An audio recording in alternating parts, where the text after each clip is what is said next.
যে কেএনএসটি জেলার জিএস শ্যামল কুমার সাহা মহাশয়।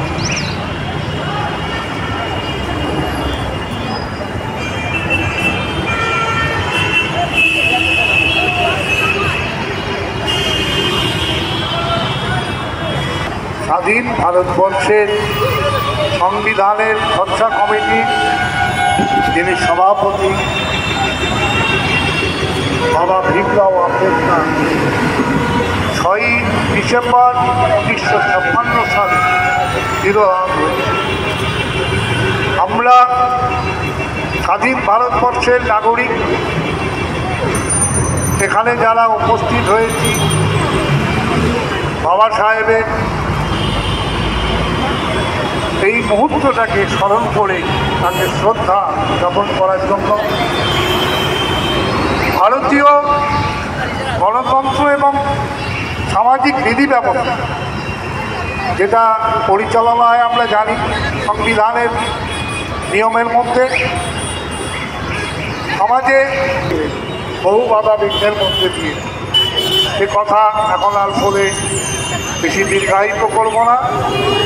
আমরা এখানে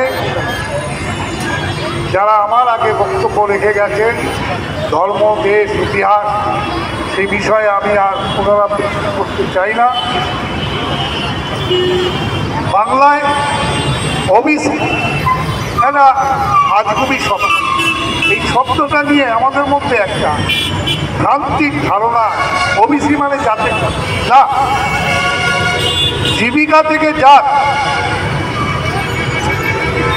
1980 সালে, তার আগেও হয়েছিল 1953 সালে কাকা কার্লেকালের 340 ধারায় একটা কমিটি করা হয়েছিল নেহরুর সময়, যে আমাদের সমাজে যারা পিছিয়ে জনজাতি যে মানুষগুলো রয়েছে সেই মানুষগুলোকে সামাজিক আর্থিক এবং শৈক্ষণিক ব্যবস্থায় যাতে তাদেরকে এগিয়ে নিয়ে এসে সমাজের একটা ক্ষমতায় আনা যায় সেই বিষয়ে, কিন্তু সেই কমিটিতে কোনো কাজ হয়।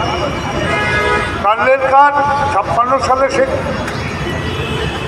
তার রিপোর্ট জমা দিয়েছিলেন, তৎকালীন প্রধানমন্ত্রী নেহরু সেই জিনিস কোনো কার্যকর করেন। দীর্ঘদিন পরে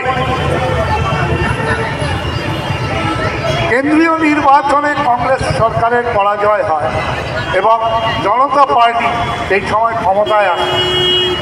বিষয়টা এই কারণে বলছি যে অনেকে আমরা ওবিসি জানি না বলে ওবিসি সম্বন্ধে ধারণা যদি কারোর প্রশ্ন থাকে, এই অঞ্চলের সঞ্চিতা বাগ আমার জেলা কমিটির সাধারণ সম্পাদিকা, ওকে জিজ্ঞেস করবেন, আমাদের কোনো অসুবিধা। ওবিসি মানে কোনো জাতের ছোট না, পেশাগত জীবিকার কারণে আমরা সমাজের শিক্ষা এবং প্রগতির সঙ্গে পিছিয়ে যাওয়া